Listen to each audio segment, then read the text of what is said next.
Conselho Nacional de Justiça divulga relatório Justiça em Números 2017. Você vai ver também. Dados revelam que o Poder Judiciário julgou mais de 30 milhões de processos no ano passado. Somos juízes humanos, portanto, inteiramente abertos, porque o que é do nosso interesse é prestar a melhor jurisdição, e no nosso caso, a melhor jurisdição constitucional para todos os brasileiros. Pela primeira vez, foi divulgado também o diagnóstico dos julgamentos do Supremo Tribunal Federal. É extremamente relevante, portanto, que o exemplo saia já diretamente do Supremo Tribunal Federal. Presidente em exercício do TSE, ministro Luiz Fux, destaca que todos precisam ficar atentos à tentativa de enfraquecer a justiça brasileira. Só o Poder Judiciário pode levar nossa nação a um porto seguro. Superior Tribunal de Justiça mantém prisão de policial militar denunciado por participar de chacina no Rio de Janeiro. Ministério Público Federal pede condenação de homem por violação sexual durante voo. Essas e outras notícias agora no Jornal da Justiça.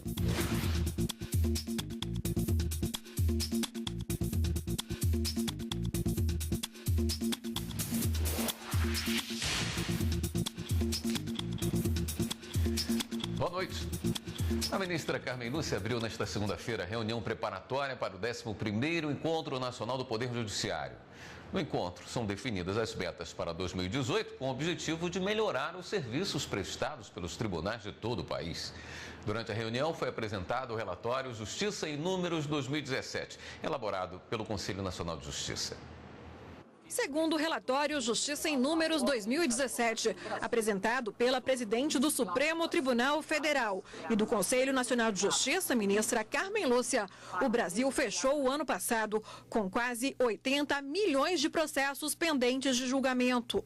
Apesar disso, os números mostram que os juízes estão proferindo cada vez mais decisões.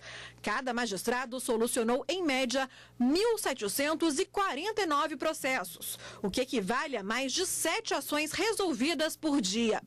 Foram 30 milhões e 800 mil casos julgados. A taxa de congestionamento continua alta, 73%.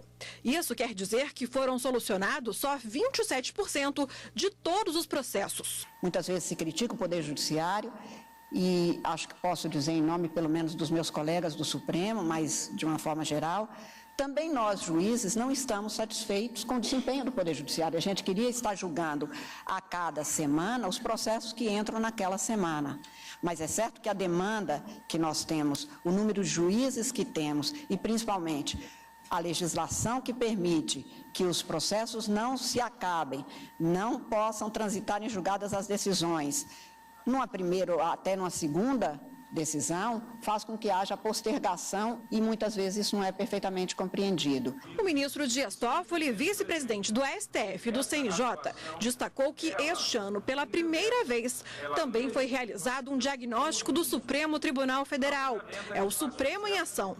É extremamente relevante que o Supremo dê o exemplo, porque muito embora não seja constitucionalmente subordinado ao Conselho Nacional de Justiça, todos nós procuramos exatamente nos envolver naquelas metas, naquelas diretrizes que são estabelecidas nacionalmente neste encontro nacional que é realizado todo final de ano desde a criação do Conselho Nacional de Justiça.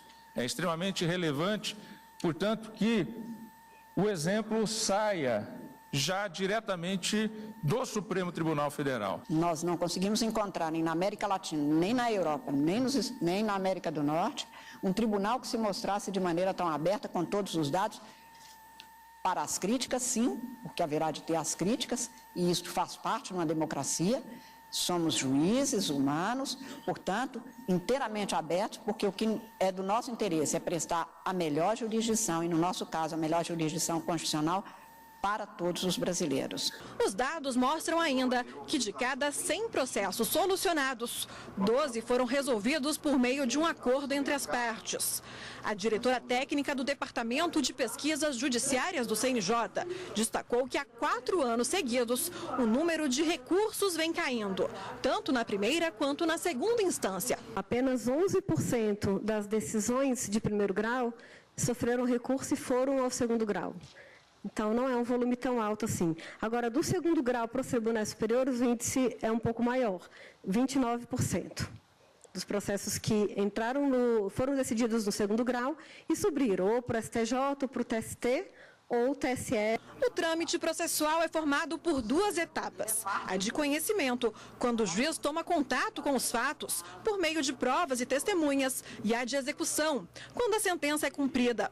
Na de conhecimento, um processo demora em média 1 ano e 4 meses. Já na execução, 4 anos e 6 meses, mais do que o triplo. É a questão da execução, né, onde a gente vê que é o maior entrave. Porque é onde a maior taxa de congestionamento, ou seja, índice de processos que ficam parados sem solução, e o maior tempo médio também de tramitação. A execução seria o quê, né? O juiz ele faz o julgamento da sentença, e isso, pelos índices que a gente apresenta no relatório, até ocorre de forma relativamente rápida, em cerca de 1 ano.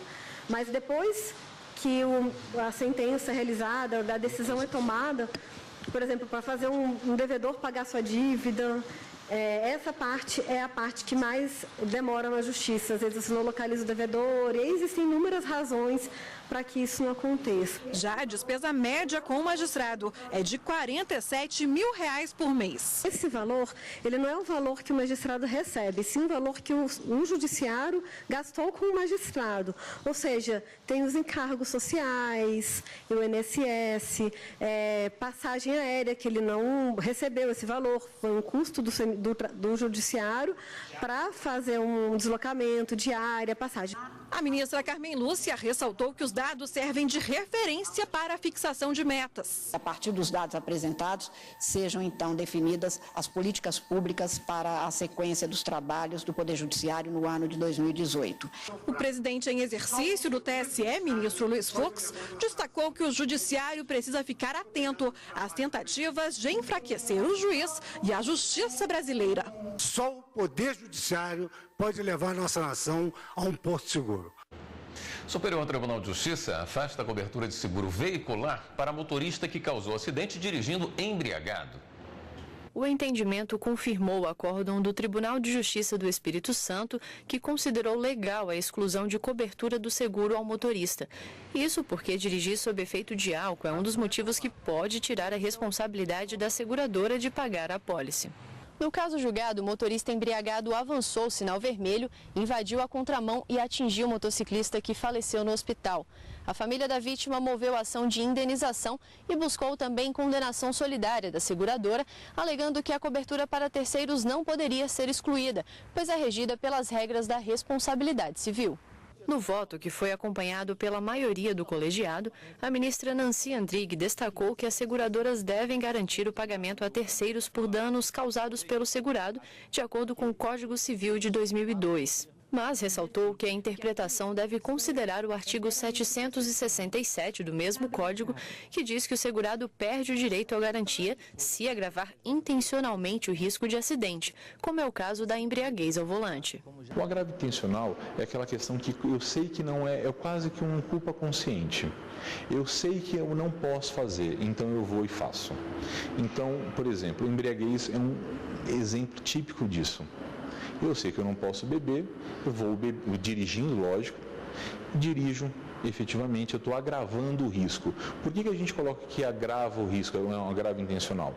Porque eu sei que o veículo estando simplesmente na rua, ele pode colidir.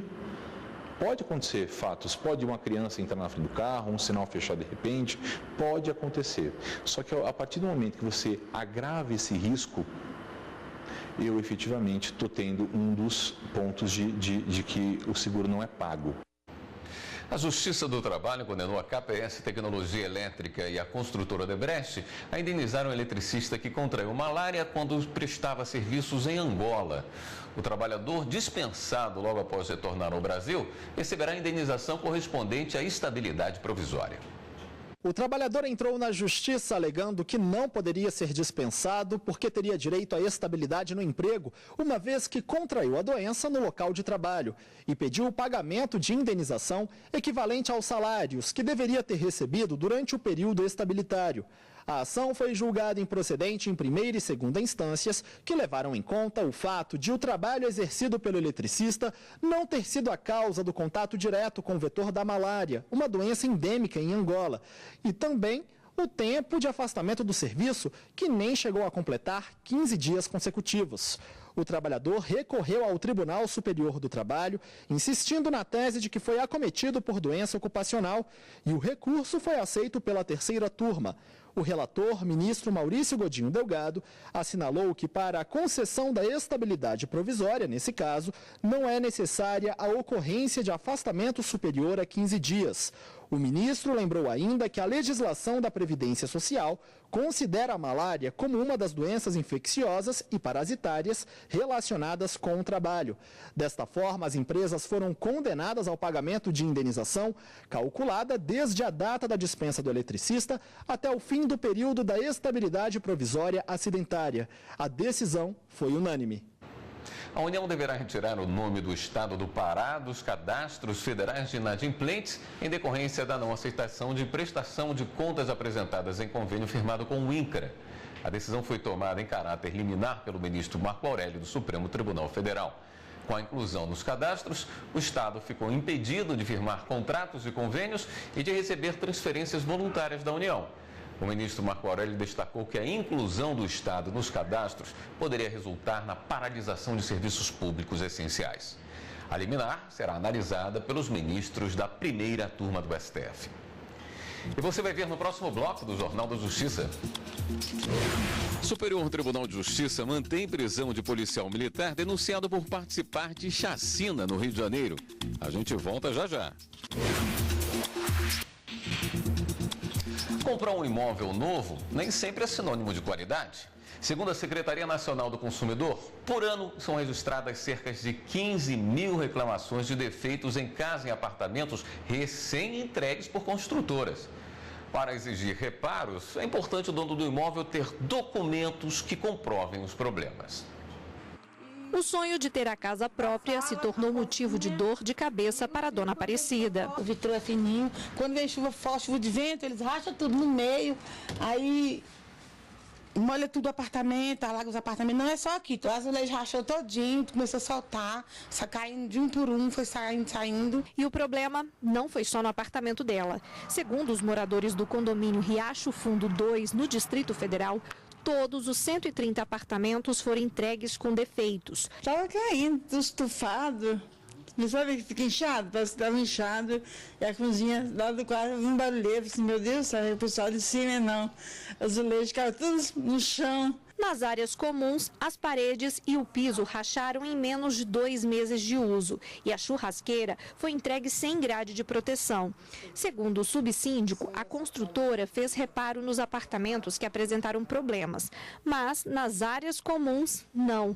Como o local foi recebido pelo síndico, a construtora não se responsabilizou pelos defeitos de construção e, para resolver o problema, os consertos estão sendo feitos aos poucos pelos próprios moradores. O jeito é cobrar a taxa extra e arrumar. E esse tipo de situação é mais comum do que se imagina. A Secretaria Nacional do Consumidor registra a cada ano cerca de 15 mil reclamações de proprietários de imóveis apontando defeitos em obras novas, geralmente entregues por construtoras. As reclamações mais comuns são vagas de garagem menores do que previstas, luzes de emergência e tomadas que não funcionam, infiltrações, rachaduras em paredes e pisos e, nestes casos, a legislação brasileira determina que a construtora seja responsabilizada.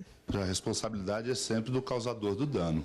Então, se nós estamos falando de defeito no imóvel, obviamente a responsabilidade é da construtora. Esse exemplo de um vidro quebrado, esse vidro pode ter sido quebrado pelo próprio consumidor usando o imóvel. Agora, se essa quebra se deu por um defeito construtivo, o vidro está mal assentado e ele então quebrou, então o consumidor tem que reclamar com a construtora, acusar exatamente que isso aconteceu e pedir a reparação desse dano. Para exigir reparos, é importante ficar atento aos prazos. O Código de Defesa do Consumidor diz que prescreve em 90 dias o direito de reclamar de defeitos aparentes de bens duráveis.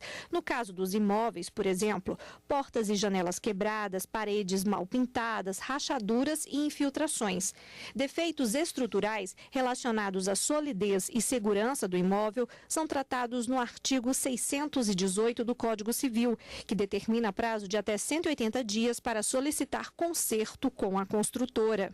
Mas o proprietário do imóvel deve comprovar os defeitos. Além dos documentos de registro e posse, também deve ser emitido laudo técnico de vistoria de construção de acordo com o memorial descritivo do imóvel. Convém que o consumidor, primeiro, elabore um documento que demonstre exatamente quais são esses defeitos, então ele deve notificar, fazer uma correspondência à construtora, acusando esses defeitos e solicitando os reparos. Isso vai garantir com que ele tenha um sucesso na ação, porque ele consegue demonstrar que isso tudo ocorreu dentro dos prazos de garantia. A construtora responsável pela obra que mostramos no início da reportagem disse que o proprietário faz vistoria nas unidades, conforme estabelecido em contrato, e cabe ao morador não receber as chaves em caso de problemas. Como a obra foi entregue há mais de um ano, a construtora não concorda com a informação dos moradores de que todos os apartamentos foram entregues com defeito, mas está aberta a verificar os problemas em unidades de clientes que entrarem em contato com a empresa. O Superior Tribunal de Justiça mantém a prisão de policial militar denunciado por participar de chacina no Rio de Janeiro. A chacina aconteceu no bairro Costa Barros, subúrbio do Rio de Janeiro. Um policial militar foi preso em flagrante com outros 3 policiais em 2015 pela suposta prática de 7 homicídios, 2 tentativas de homicídio, fraude processual e porte de arma. Em abril de 2016, o STJ revogou a prisão por falta de fundamentação. O Ministério Público, então, formulou um novo pedido de prisão preventiva que foi aceito e cumprido em agosto do mesmo ano. No entendimento do Ministério Público, a liberdade dos acusados representaria ameaça à ordem pública, além de causar temor às vítimas, sobreviventes e testemunhas de acusação. No recurso ao STJ, a defesa alega excesso de prazo na custódia, já que está preso há mais de um ano sem conclusão de diligências. O ministro Nefe Cordeiro, no entanto, não reconheceu nesse caso nenhuma ilegalidade evidente para justificar o pedido da defesa e, por isso, manteve a prisão do policial. No Amazonas, a Justiça Federal condenou o município de São Gabriel da Cachoeira por poluição no Rio Negro. O município de São Gabriel da Cachoeira tem 180 dias para tomar as providências necessárias para acabar com a poluição do Rio Negro, através de ações de identificação e lacre das ligações clandestinas de esgoto. A Justiça Federal também determinou que o réu implante, execute e mantenha em funcionamento um sistema público de tratamento de esgotos para a cidade. Em caso de descumprimento das determinações, uma multa que pode chegar a R$200 mil será aplicada. A Justiça também prevê outra no valor de 20 mil pelo dano. Ficar com objetos achados é crime. A pena por essa prática é de 1 mês a 1 ano de detenção ou pagamento de multa. Ronaldo trabalha como comerciante na rodoviária de Brasília. Como muita gente circula pelo local, é comum perderem objetos pessoais. Há poucos dias, ele achou uma carteira e devolveu. Quando a gente acha, a gente traz aqui para a rádio, para divulgar, para devolver para o pessoal. O mesmo aconteceu com Kelly. Documento, até dinheiro. Achei uma carteira com cartão, dinheiro. E aí a senhora devolveu? Devolvi, tinha um cartão, eu liguei para a pessoa para ele vir buscar. Maria só não devolveu uma pulseira porque não sabia quem era a dona. Estou com ela guardada. Se aparecer alguma pessoa, eu entrego. De acordo com o artigo 169 do Código Penal, se apropriar de objetos de outras pessoas é crime. A pena é de detenção de 1 mês a 1 ano ou multa. Segundo este advogado, a prática é muito parecida com a do furto e a pessoa tem 15 dias para devolver o objeto achado. A diferença entre o furto e o achado da coisa perdida é que é o elemento, é o objeto. O objeto tem que estar perdido, porque se não tiver perdido, ele vai ser considerado como furto. É só essa a diferença primária desse crime, né? Lógico que existem outras diferenças, mas em relação ao objeto do crime, é só essa. E se você não sabe quem é o dono, deve entregar o objeto para a polícia. É muito importante para essa coisa perdida voltar ao seu legítimo possuidor, que se você vá até a autoridade competente, declare lá que você perdeu aquele bem, pois só assim ele vai chegar nas mãos do seu antigo proprietário. Pois se você não fizer isso, jamais a autoridade competente vai saber que aquele bem é seu. Esta psicóloga explica que a devolução do objeto achado é também uma questão de caráter. E ela sabe que não é dela. Então, assim, é uma questão de bom senso, de caráter, de criação, do certo e errado, e isso não me pertence. A Força Nacional de Segurança vai permanecer no Rio de Janeiro pelo menos até o dia 31 de dezembro. É o que determina uma portaria publicada hoje pelo Ministério da Justiça. O texto estabelece ainda que o prazo pode ser prorrogado se for preciso. O pedido para a Força Nacional ficar até o fim do ano foi feito pelo governador do Rio. Em maio, o Estado recebeu reforço de agentes federais para auxiliar no combate à violência. Além de homens da Força Nacional, foram para o Rio homens das Forças Armadas e da Polícia Rodoviária Federal. Entre os focos do Programa de Segurança no Rio estão combater o roubo de cargas, o tráfico de drogas e armas e outros crimes. E no próximo bloco do Jornal da Justiça. Ministério Público Federal pede condenação de homem por violação sexual durante voo. A gente volta em instantes.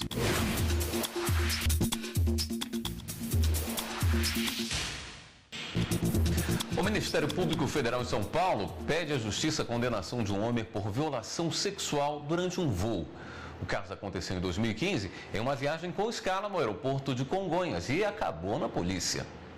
A passageira vítima da agressão contou que logo ao embarcar, um homem sentou ao seu lado e começou a conversar com ela, dizendo que trabalhava com o corpo e manipulação de energias. De repente, tocou seus seios e pernas por várias vezes, sem que ela pudesse impedir o ato, já que ele se posicionou de maneira a barrar sua saída do lugar e sem que os outros passageiros percebessem o que estava acontecendo. Quando o avião parou para a conexão no aeroporto de Congonhas, em São Paulo, ela denunciou a violência para a Polícia Federal. O Ministério Público Federal pede a condenação do homem, sustentando que ele agiu de forma dolosa e premeditada. O pedido reforça que a vítima não conseguiu gritar nem pedir ajuda porque ficou paralisada com a agressão repentina, situação que é muito comum quando ocorre violência sexual contra as mulheres. Se a Justiça aceitar o pedido por violação sexual, o agressor pode ficar preso entre 2 e 6 anos. O programa Reflexões desta semana discute a relação entre o direito de defesa e a mídia.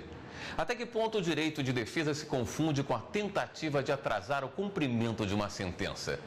Em que casos a imprensa contribui para um julgamento antecipado? Isso e muito mais você confere no Reflexões. Vai ao ar daqui a pouco, às 7 horas da noite. 17 alunos de uma escola do Sol Nascente, a maior favela horizontal da América Latina, que fica no Distrito Federal, visitaram na tarde de hoje o Museu do Voto no Tribunal Superior Eleitoral. Eles tiveram a oportunidade de conhecer a urna eletrônica e aprenderam mais sobre a história da justiça eleitoral.